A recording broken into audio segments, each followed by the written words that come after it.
January morning. We left off with Abraham and his son Isaac, and he had taken Isaac up, and we talked about his test of faith. Well, now we're going to fast forward a little bit, and Isaac's going to be about 40 years old, and Isaac's still at home living with mom and dad, and Abraham realizes God has made some promises to him. Do you boys and girls remember what the promise was? Let's see. It had something to do with stars and something to do with sand. Yeah, he was going to have so many children. It was going to be like the stars in the sky and the sand on the seashore. But right now he's got Ishmael, long story, and he's got Isaac, who's not married, therefore isn't having any kids. And he's like, Lord, you've made this promise. Isaac's going to need a wife. But Abraham looks around him, and he's like, where Abraham had traveled to, there were people all around him who didn't worship God. And Abraham's thinking, I don't want Isaac to marry somebody who doesn't worship God. So he calls his most trusted servant. He says, come here, I need you to make me a promise. I have a special job for you. That makes me laugh, Peter. Because, boys and girls, on my way here, I was trying to think about how kids make promises, and I was thinking about being a kid and how we would pinky swear on something. The other thing was we would say, cross my heart, hope to die, and then I kind of chuckled at that thought, thinking, what kid ever really meant that? But Abraham asked his servant to make a promise with him, and instead of pinky swearing, they actually did something where they would put their hand underneath the thigh of the other person. To us, that's a little weird. We'll stick to pinky swearing, which is still probably not COVID friendly either. Anyways, boys and girls, I was just thinking about the number of times Peter and I have now pinky sweared to nothing at all. No promises, nothing binding. But we will get on with this story, because as I was telling Peter, we are in Genesis chapter 24, boys and girls. And if you look up Genesis 24, you'll find it starts at verse 1 like normal. And then I turn my page and I'm still looking, and it's 67 verses long. So for those of you who've heard me in person, or I've been your teacher, you realize 67 verses could take us a while. Peter said I might have to wake him up, but I'll try not to bore you, boys and girls, and keep the story moving along. Well, Abraham calls his servant and he says, I need you to make me a promise. I need you to promise me that you will go, you will travel, you will find a wife for Isaac, but it will not be somebody from around here. Abraham tells him where he came from, where his family is. He says, I want you to go back to my family. I want you to find somebody who would be suitable for Isaac to marry, and promise me that it won't be someone from around here. Well, the servant hears this and he says, well, what if she won't come? Like, what if I find somebody, I think she's a match? Yeah, what if she won't come? Yeah, Abraham didn't say drag her. Probably that's a good thing. He said, whatever you do, I don't want you taking Isaac there. He said, God brought me from there. I don't want you taking Isaac back there. I don't want Isaac to stay there. God brought us out of there. So he's like, okay. Can you imagine that job, boys and girls? Just think for a minute, okay? That you are the servant, and you're supposed to go to somewhere you've never been, to meet people you don't know, to pick out a wife for somebody else. Sounds like a pretty impossible task, a pretty ginormous, overwhelming job. Well, Isaac, Dad's servant, he's going to travel, Abraham's servant's going to travel, and he's going to go back to that place, and he's going to travel with a lot of camels.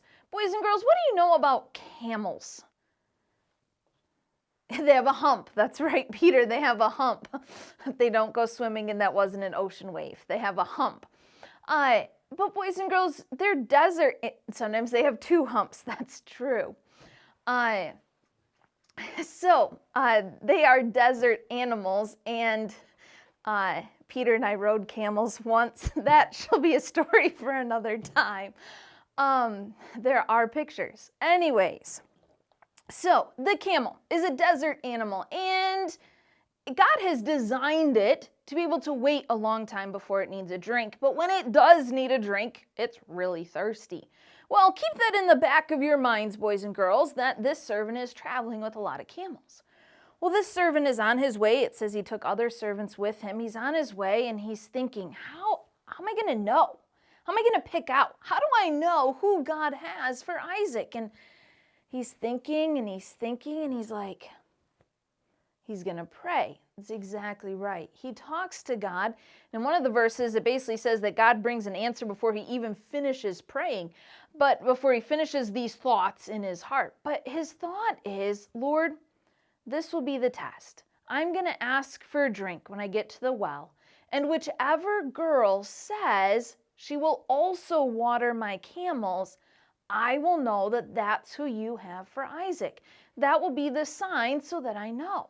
And the verse, like I said, it tells us basically before he finishes this thought, praying this, saying this to God, before he finishes in his heart, this girl offers to give him a drink. And then he's getting a drink, and the girl, her name's Rebecca, says, well, what about your camels? Why don't I give your camels something to drink? And the servant's like, wow. Like, I just finished praying this, and God brought me my answer right here, and it's as clear as can be.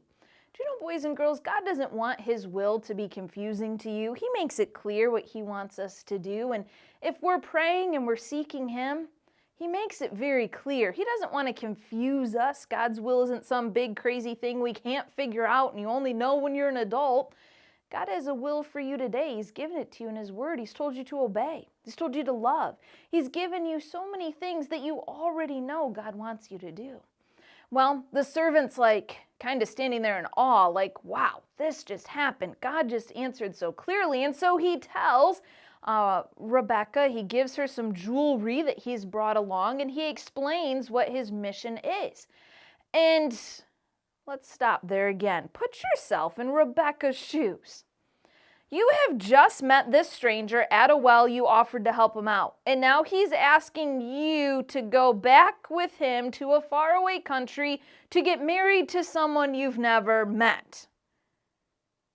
I don't know, boys and girls, if I were Rebecca, I'm not so sure I'd be excited about this proposition, this possibility. I don't know that I'd be so willing. But the servant basically asks if he can go back and stay with her family, if they have room for him and the men and the camels for the night, and they do. So they travel to Rebecca's house from the well, and Rebecca tells her dad, tells her brother. Her brother Laban comes out to meet the servant and those who are there, and he says, we've heard about your mission, why you've come. Rebecca has told us, I've seen the jewelry that you've given her, and I've made place for you and your camels to stay. We've made room in the house for you. We've made room for the camels as well. Not in the house, but for a place for them. And the servant comes in, and boys and girls, if you've been traveling a bit, now maybe not right now, it's kind of different for us because it's winter and your boots and shoes would probably get us all sloshy and wet. But traveling in the desert, think about a day at the beach, maybe. Are your feet the cleanest in the sand? No, I don't know about you boys and girls. I'm not a huge fan of that feeling of sand. But, yeah, it's not soft. So, he gets in, though, and they wash the Bible tells us that they washed the servant's feet. They welcomed him into the home.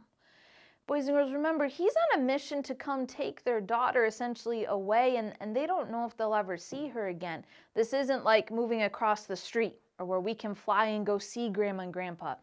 This was going to be a tough decision. But they invite him to stay. He explains again. He says, my master sent me. Abraham sent me. He explains who his master is. He says, I traveled all this way. I prayed. I talked to God. He led me to Rebecca. Rebecca did exactly what I had prayed. Is this okay?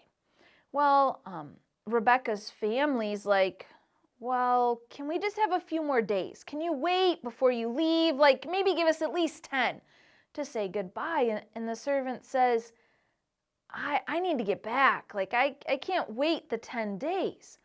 If you remember, when he had had the conversation with Abraham, he had questioned, what happens if the girl won't come back with me? So this is kind of playing out now in his head, and he knows, I can't bring Isaac here. Well, he's sitting there, and Laban and Rebekah's dad said, well, let's ask Rebekah. Let's see what she says. What do you think, boys and girls? Does she say yes? Does she say no? Should I wait till next week? Just kidding. I'm not going to wait till next week. Although that'd be kind of, what do you think, Peter? Wait till next week? No, that's kind of mean, isn't it? So she does say yes, boys and girls. She is willing to go, and the servant and her return back home, or return to where Isaac is. Not her home, but where Isaac is. And the story doesn't stop there. Obviously, there's a lot more in the Bible. But as they're traveling and they get near to where Abraham and Sarah and Isaac live, they see Isaac out in the field. And Isaac had gone out in the evening to spend some time meditating, to spend some time talking to God. And he's out there, and Rebekah sees him from afar off, and she says, who is that man? And the servant says, that's Isaac. Can you imagine that, boys and girls? She has traveled all this way to meet him, and she's never even met him, but she was willing to obey. Well, she did, and her and Isaac were married, and she was a great comfort and encouragement to Isaac when his mom passed away. She kind of was the encouragement, the Bible tells us at the end of why don't we read verse 67, boys and girls? It says, and Isaac brought her into his mother Sarah's tent and took Rebekah, and she became his wife, and he loved her. And Isaac was comforted after his mother's death. So God used Rebekah in a mighty way. Next week, we're going to talk about some kids that finally fulfill that promise that God had given to Abraham. But think about Rebekah and her obedience. Think about that servant and his dependence on God. He kept his promise to Abraham, but he was dependent on God. When he didn't know what to do, he was given an impossible task. What did he do? He sought God. God's will isn't confusing, boys and girls. Will you obey God today? Will you do what he has asked you to do? I hope so. I'll look forward to telling you next week's